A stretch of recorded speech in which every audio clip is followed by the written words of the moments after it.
Okay, hello. We are returned to the show. Hello. Welcome to the podcast. Welcome to the gun. We are back.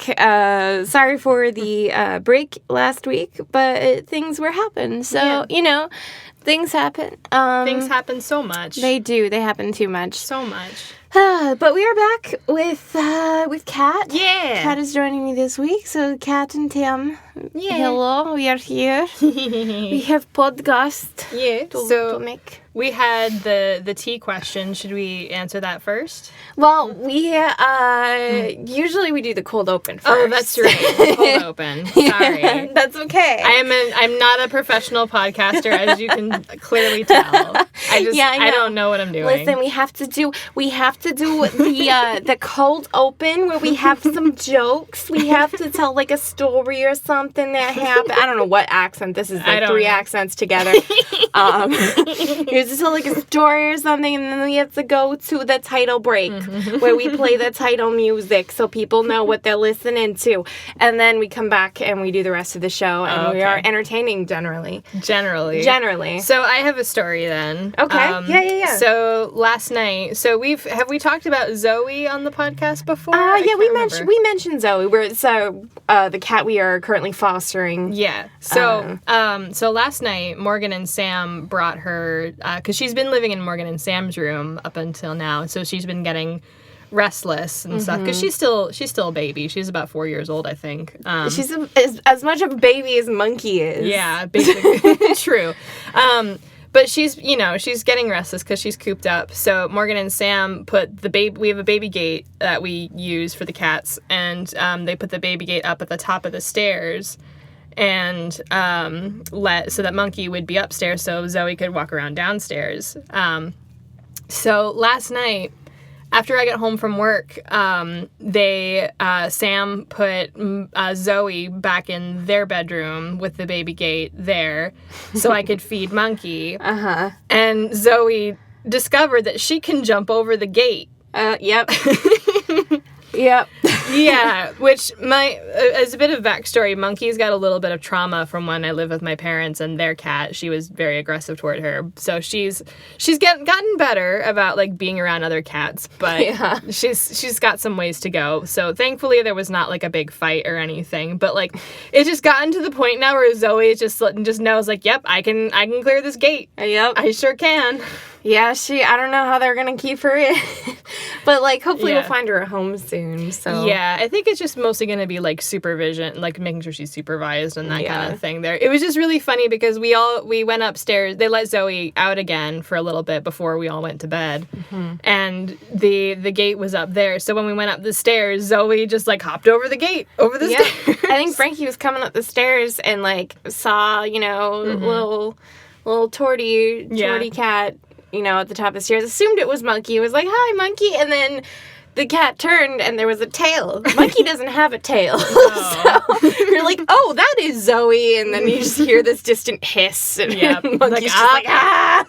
There's Monkey. Monkey screaming again. Yeah. Like, Monkey, she screams a lot, generally. Yeah. But I feel like a lot of her, like, internal monologue is also screaming. Yeah, no, she's just, ah! You pick her up, ah!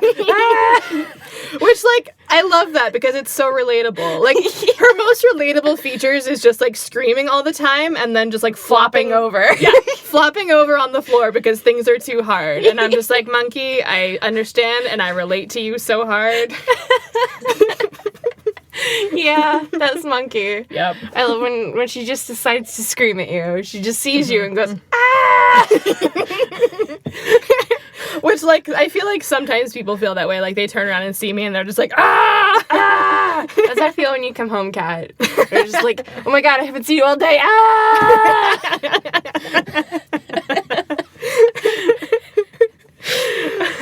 Oh, man. Our house, man. Okay, let's go to titles. Yay! Welcome to Live from the Closet, a slice of life comedy podcast by and for LGBT young adults. Okay. All right. I'm old. Coffee has been acquired. Ugh. So we have let's go over some tea recommendations. Yeah. We have a couple people who asked us on our Tumblr for specific tea recs. Yeah. And you are the tea lady. You're the tea genius. I don't know about that, but... The teenius. The teenius. Like, I like the idea of that in theory, but in the back of my mind somewhere, I'm sure that's like a slang word for something that's completely inappropriate. Probably. If it's not, that's a challenge for our listeners. Take the word teenius and like make it into slang for something that's completely just the most not safe for work thing you can imagine. Teenius is when you and a partner share a biscuit mid coitus, and it's called the teenius.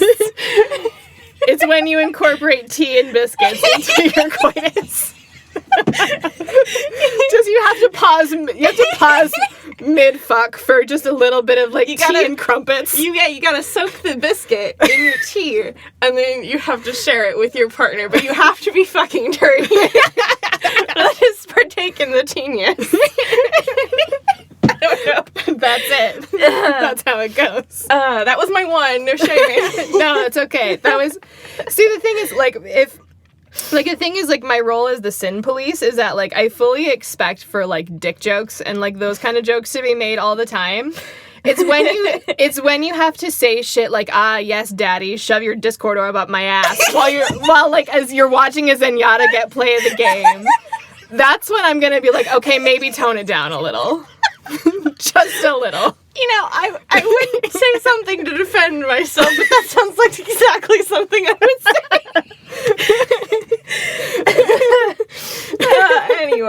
Anyway, back on topic. So tea. Relaxing. Non-inappropriate tea recommendations. Please. So, I mentioned this earlier, like, before we started recording, but, like, a lot of the tea that I'm so far, most of the tea that I get is from Adagio, just because that's the one that I've, like, most readily known about. Uh-huh. And I like Adagio because, you know, you get their rewards program is pretty good. Mm-hmm. You can make your own blends and stuff like that, which is nice, which, like, you know, if you put your blends up for other people to buy, that can also earn you points if they buy stuff and things like that. So, but yeah, I buy a lot of, like, my loose leaf tea from there. And I remember last time I was on the show, I mentioned the Remus Lupin tea, which I think is, like, officially called the Wolf because, again, like, they have to legally distinct from, but similar to. Yeah, they got there's that one on Adagio. There's that one chick, like Kara, I forget her last name, but she's a really cool artist, and, like, she makes a bunch of tea blends on there. I just came up with the best name for a Remus Lupin themed tea. Did you? Remusniscent. Because it's reminiscent. It's a stretch. Anyway, I'm sorry. It's a stretch, but I still kind of like it. But yeah, that one's my favorite. That one is, again, Earl Grey, Moonlight, chocolate chai, and Puer Dante. So it's like, it has like that nice, like little bit of like citrusy notes from the bergamot, from the Earl Grey, and then, but it's also like kind of like sweet and warm from the chai, and then very earthy with like the Puer Dante, and it's just with like some honey and some milk. It's so good. It's my favorite. And you usually take your tea without milk, right? It depends. A lot of my tea I drink without anything in it, without any sweetener or anything like that. Like a lot of like green teas, rooibos, herbal, I almost never put any kind of sweetener in it. I will sometimes like drink black tea without anything in it too, but with heathen. usually it's just Earl Grey that I'll drink straight though. Yeah. And then but usually if I have access to it, I'll put in honey and milk in my black tea, and then sometimes I'll put honey in my green tea, especially if I've like oversteeped it. Yeah. Then I'll be like, oh shit, I left that steeping for too long, better add some honey so it's not like completely bitter. Yeah. So but yeah, most of my other teas I just drink without anything in it, just because I do. Yeah, I don't know, like, whenever I have tea, like, I don't want to bring this into it, really, but I'm English, right? Right. So when I go visit my mom always has, like we make so much tea in the morning. Everyone has at least 2 cups of tea. And, like, yes, it's the stereotype, but it's also really true. I mean, like, it's delicious, so what are you gonna do? But I always have, like, milk and sugar, and that's how, like, my whole family drinks it. So, like, when I have, like, a really I put, like, 3 sugars and milk into my tea, and it's, like, the PG tips. Yeah. Or, like, it has to be, like, an English tea. Yeah.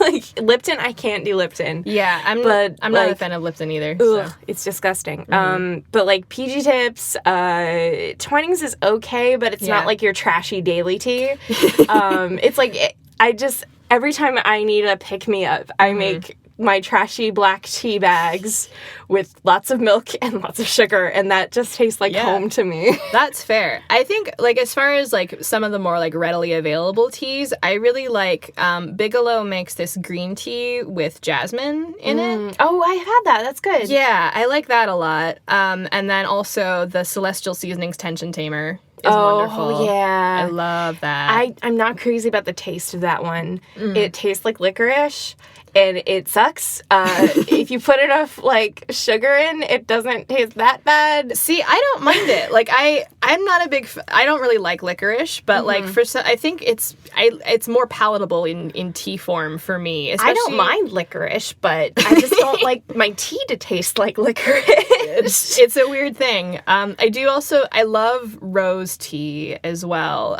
There's this one company. I lived in Portland, Oregon for a few months back in 2015, and there were a couple places there that I went to for tea.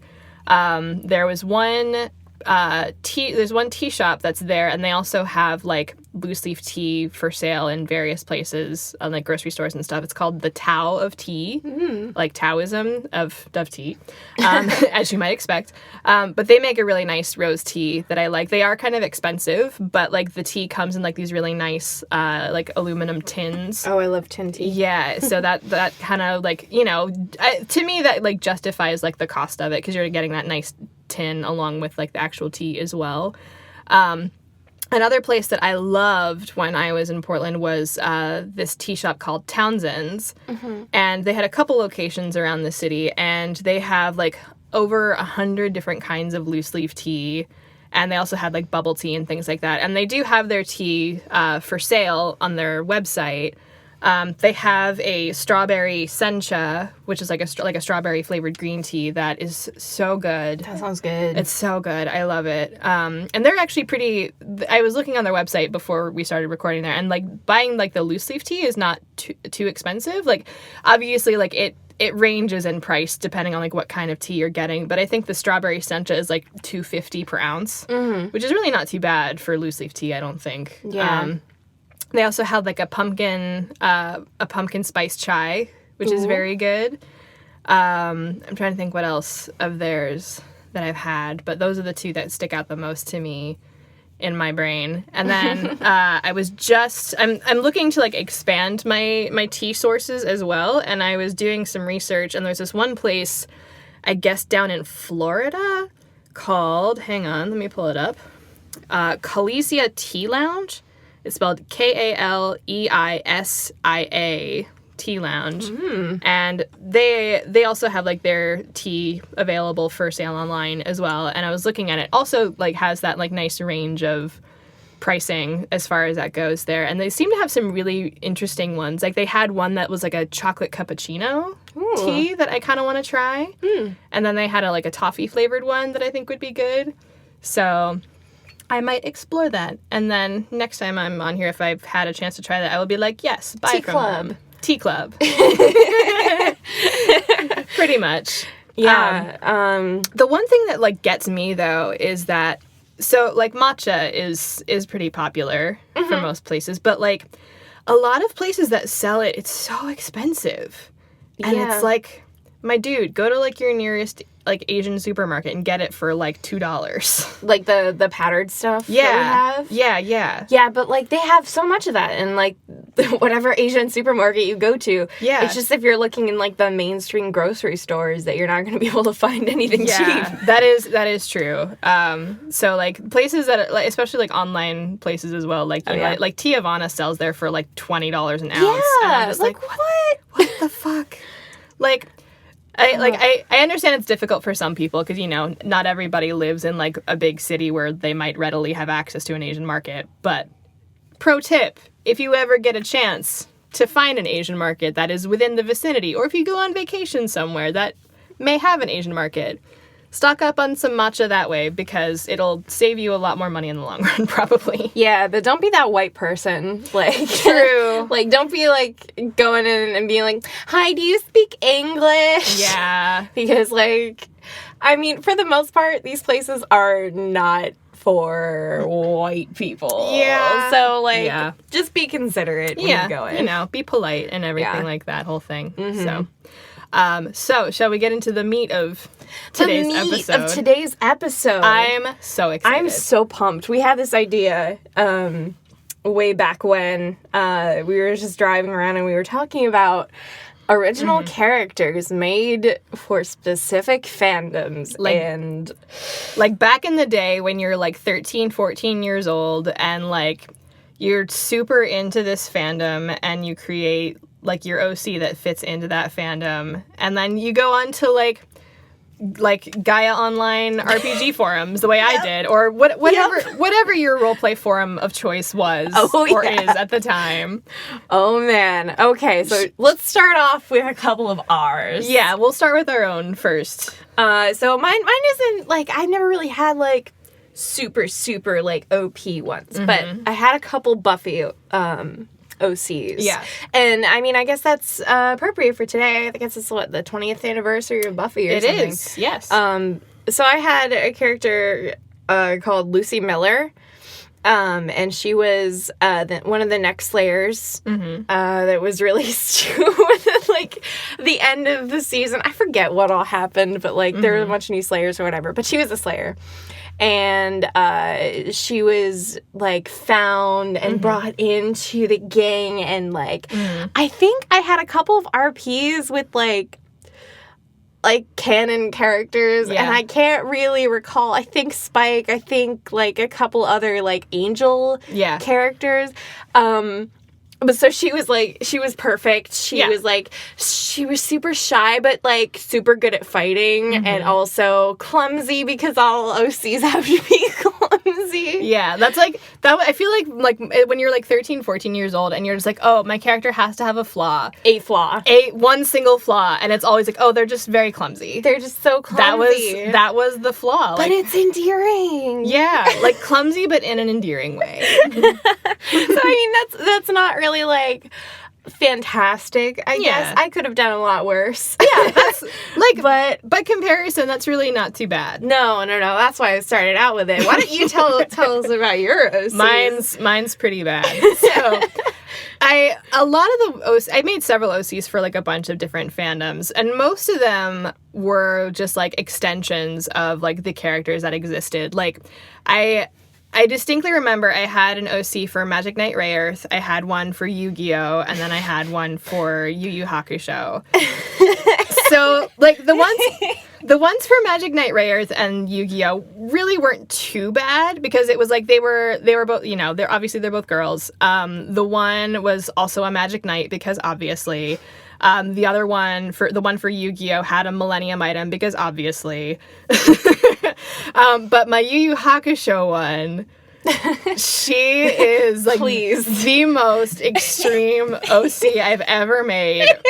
Which I'm both at the same time like embarrassed about, but also kind of proud of. Yeah. Okay, so her name was Rouge. Her appearance was, so this is like I was in like 7th or 8th grade when I made her up. And this was like when Hot Topic was like just getting into its prime. Oh, yeah. And like, you know, this is when like Avril Lavigne and Good Charlotte and like those kinds of things were popular. So I was all into that. So She had, like, that, like, alabaster pale skin that every, like, eighth grade goth, like, lusted after. She had, like, kind of, like, shoulder-lengthish hair, which was mostly black, except for, like, her bangs and, like, a little bit of, like, fringe that framed her face was red. Of course it was. She had red eyes. They may or may not have had, like, little flecks of gold in them. I can't remember. Did they change color at all? No, they did not change color. Oh, okay. So all right. We weren't quite there, but I think they were red, but they might have had flecks of gold. I can't remember.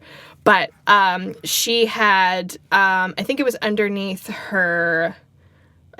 her left eye, she had these 4 dots that kind of went underneath, and, like, it started with, like, the one towards, like, the outer corner of her eye was a little bit larger, and then they got smaller in size as it went, like, to the inner corner. And the thing of it was, like, I didn't really know what they were. Like, they weren't birthmarks, they weren't tattoos, they were just there. Makeup, maybe? No, it wasn't even makeup. It was just a part of... I didn't have an explanation for it at all. I mean, because we have friends who like, will put, like, their dots or whatever on, like, makeup, sparkles and stuff. Yeah, that was just a foreign concept to me when I was in 8th grade. So. Now, I'm assuming that you drew her because you're an artist. Yes. I have a lot of art of her in my closet from back home in my parents' house. Okay, so is she related to anybody in the cast? No, but so a little bit more about her. She was half shadow demon. And for some reason, this was never, like, brought up in Yu Yu Hakusho at all, really, that this was a thing that existed, but I decided, like, okay, well, she'll be half shadow demon and half phoenix. Because of course. And, like, the thing is, like phoenixes were never, like, brought up as, like, a thing that existed in that universe, but I was like, well, you know, they've got, like, demons from, like, all different shapes and sizes, so sure, why not? Why not? And this is the most important thing. 2 more, like, things about her. She had wings. Okay. They were, but they weren't, like, feathery wings. I was also really into, the manga Clover by Clamp. And the main character in Clover has these really gorgeous, like, white, mechanical-looking wings. And I was obsessed with that, but I was, like, trying to be really punk goth edgy, and so I was like, okay, but they have to be black and, like, curved in more like a bat wing. So she had these, like, mechanical-looking bat wings that, like, she could like make appear and disappear at will. Oh, of course. Because of course. Her wardrobe was, like, the best that Hot Topic had to offer in the early 2000s. Yes, good. So, like, trip pants, like the plaid pleated mini skirts, things like that. There was a little bit of, I attributed a little bit of, like, Magic Knight Ray Earth into her in that she had this, like, jewel on the back of her hand that she could, like, draw her weapon from. Oh, good, okay. And her weapon, this is maybe the best part, is that so I was also really into, one of my friends in middle school had just introduced me to Soul Calibur 2. Oh, God. And there's this one character in the Soul Calibur series named Ivy. She's, like, super sexy, very, like, dominatrix-y looking.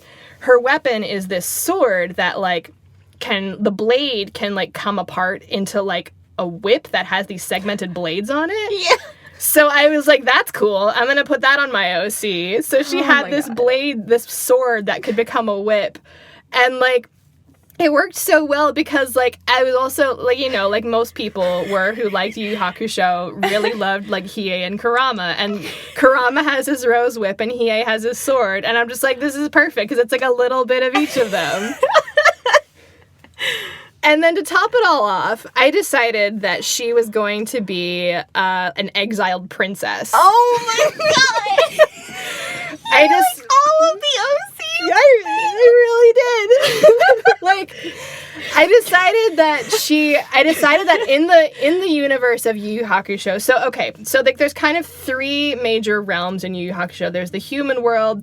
There's the spirit world, like where your spirit goes to after you die, and then there's the demon world. I decided, as an extension of the demon world, there was, okay, so, like, there's the sun, right? I decided there was a kingdom on the sun. Okay, so she's, like, the princess of the sun. Yeah, exactly. And she, her mom was the queen, and her mom had an affair with a shadow demon, which produced her, and, like, she was then, like, shunned and exiled, and was, like, grew up in demon world.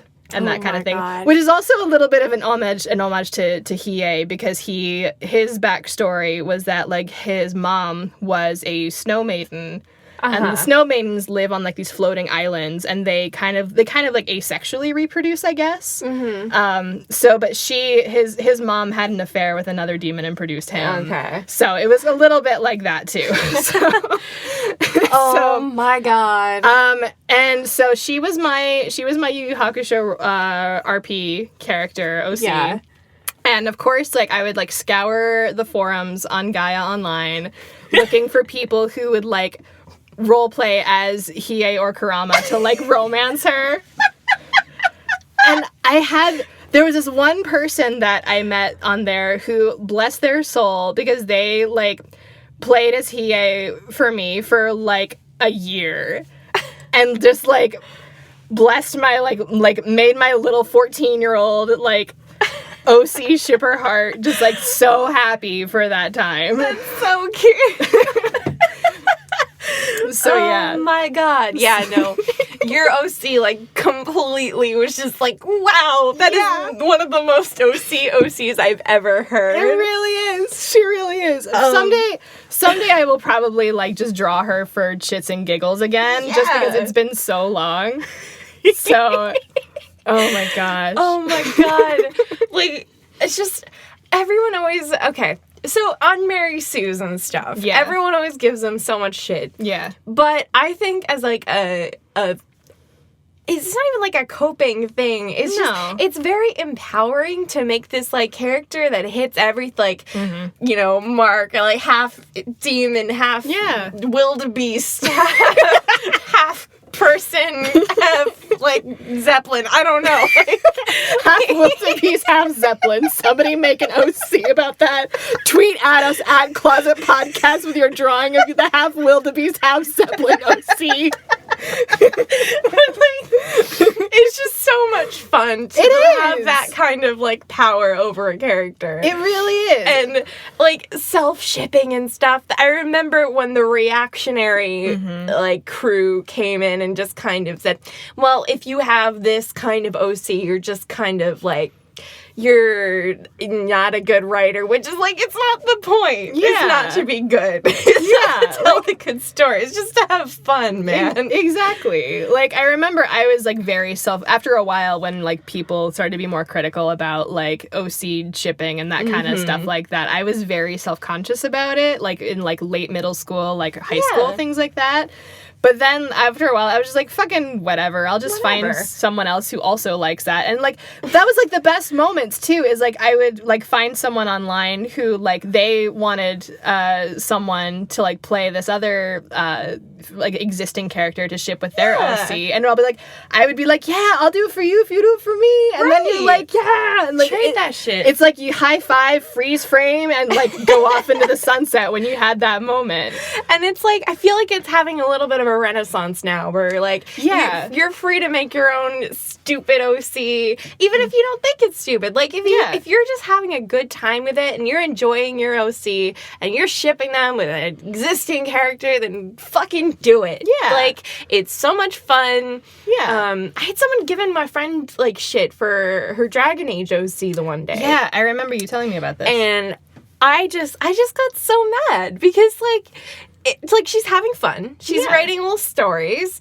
Let her have her fun. Also, I'm going to make the most perfect Dragon Age OC ever.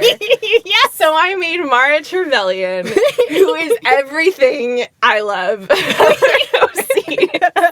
She is a mage. She wasn't born a mage, though, because in universe, you discover your magic. No, she was gifted her magic because she's a Fade Walker, which is also a rare thing in lore. Yep.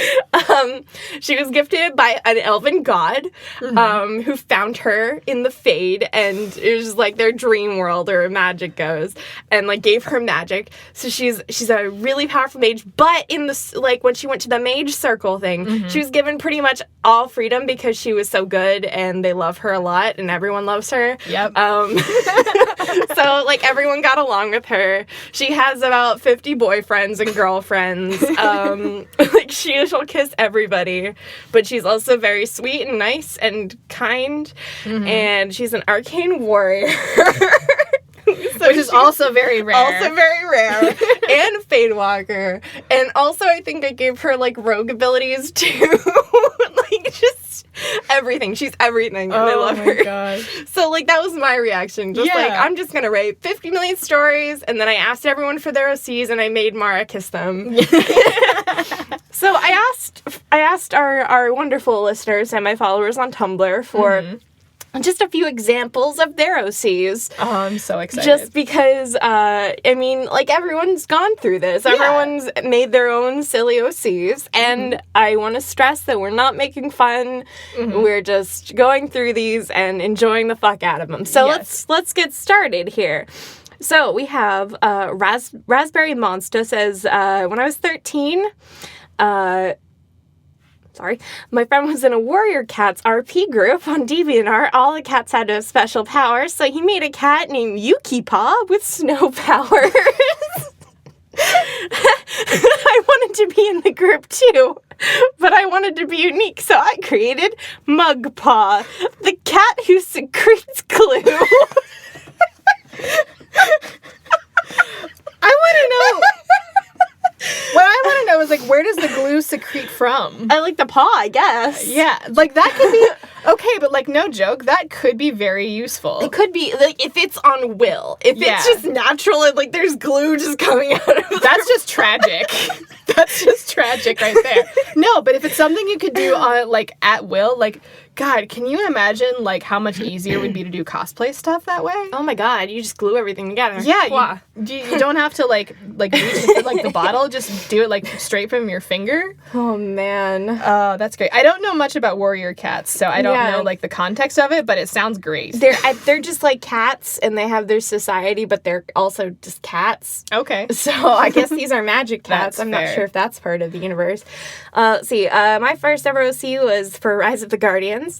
And angry, edgy Mother Nature, heavily paired with Jack Frost. All-knowing and all-nature, but with extra edge. Extra edge. Let's see. And that was from NB Torchwick. I like it. And that's awesome. My friend and I had Sonic OCs in 6th grade. This is from Spacey Pidges. And hers was a girl who could run at the speed of light and was paired with Sonic. I wonder if that pissed Sonic off. And mine was a supreme I'm not like other girls character who is extremely overdramatic and edgy, and of course was paired with Shadow. Nice. See, here's what I like.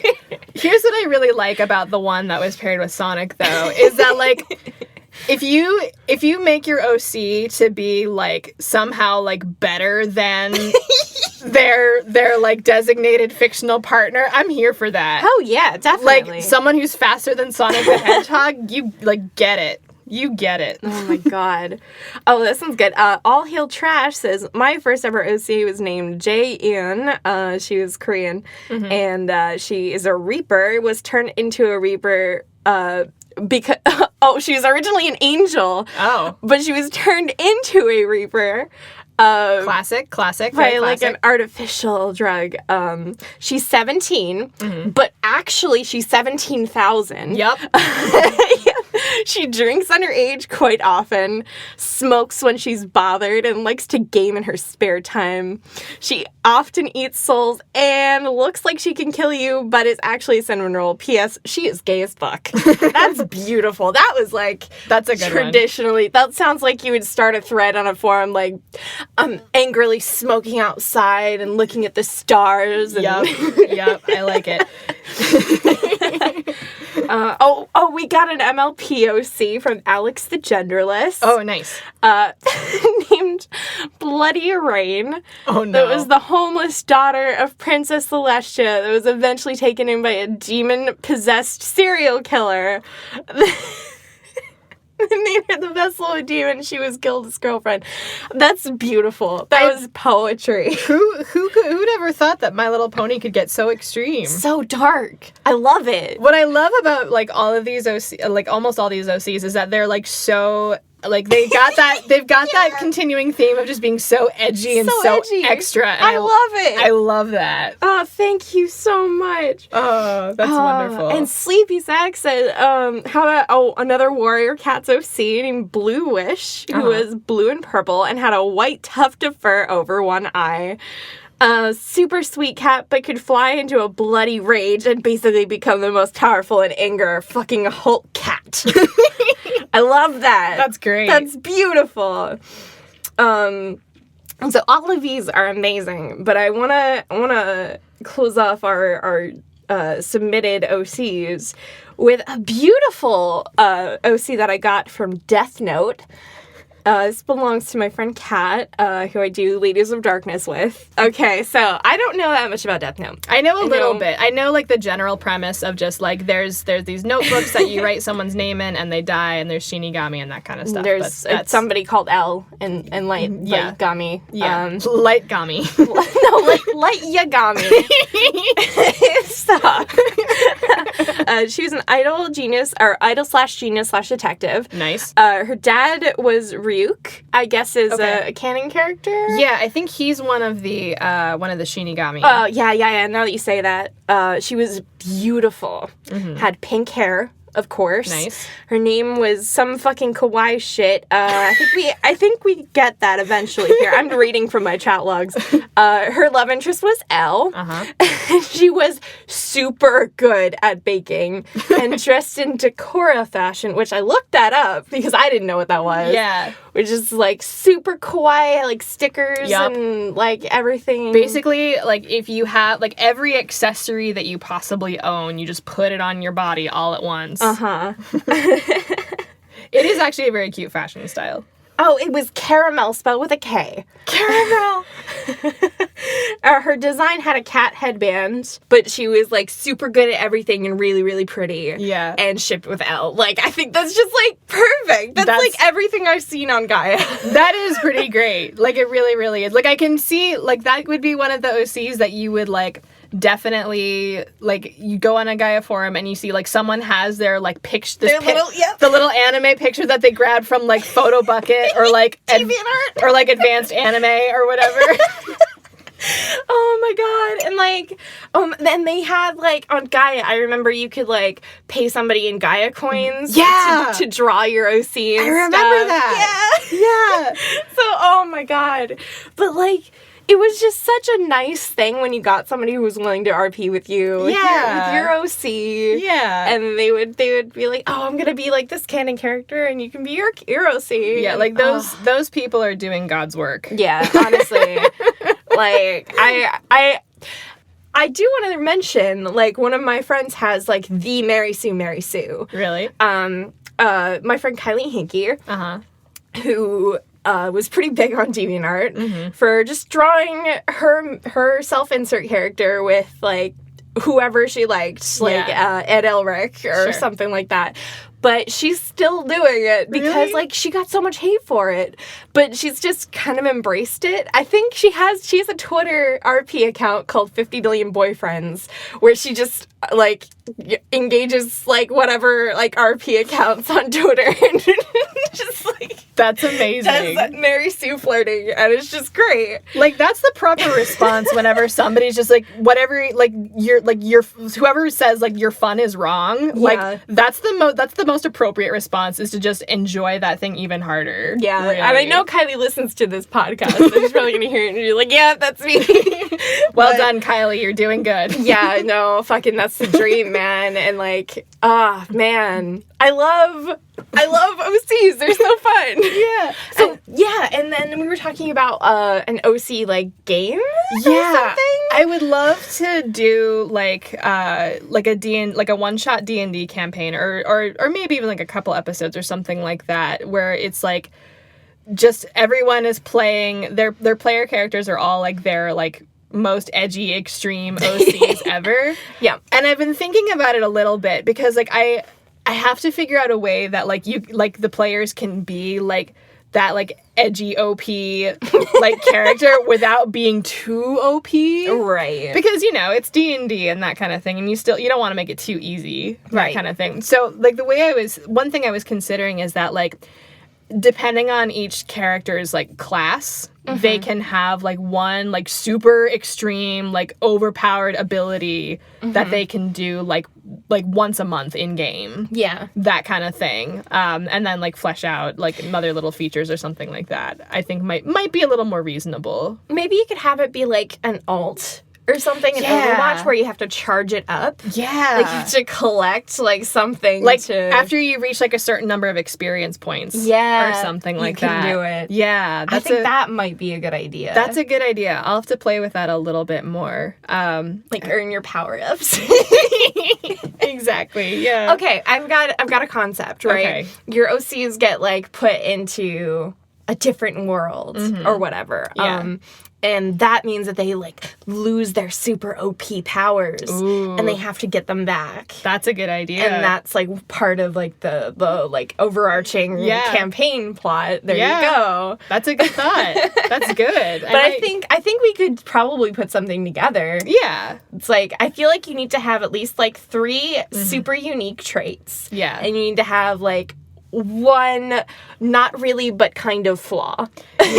Yeah, I think that's good. And then also everybody has to have like the most ridiculous appearance ever. Yeah, definitely. You have to be half something. Yes, have something and have something else. Yeah. Another thing, like, that's also really fun is, like, once you create, like, these OCs and, like, you have, like, friends that you, like, you know, do, like, that roleplay stuff, too, is when you're just like, hey, maybe, like, our OCs can kiss. Yes. I do this with Morgan literally all the time. Yeah. Like, although in this case here, it was less I guess technically Fandom OCs because it's Dragon Age. And your protagonist is your OC. Right.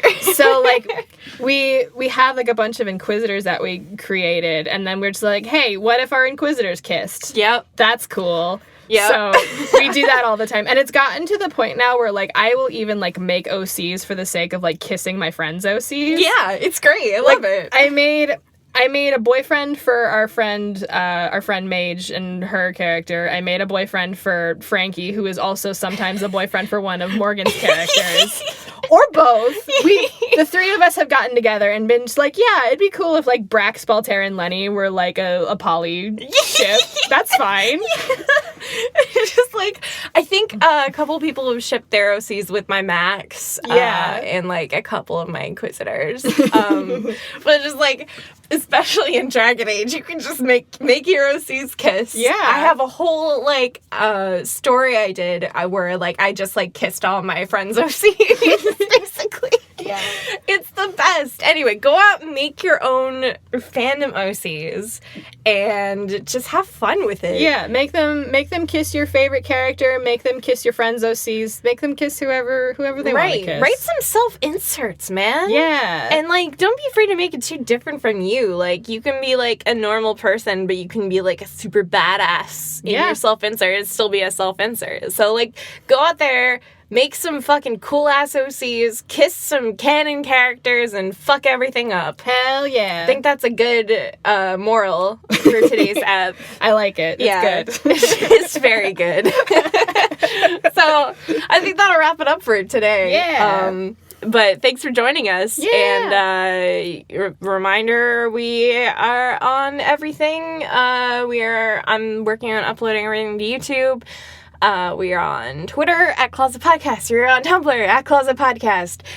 We got a couple more reviews on iTunes, so I want to thank the people who are reviewing us. Woo-hoo! You guys are awesome, and we greatly appreciate you trying to get us some more listeners. Yeah. And we've got more cool episodes to come, so thanks for tuning to My Roommate, My Roommate, My Roommate, My Roommate, My Roommate and Me, which is our unofficial title. And we will see you next week in the closet. Bye!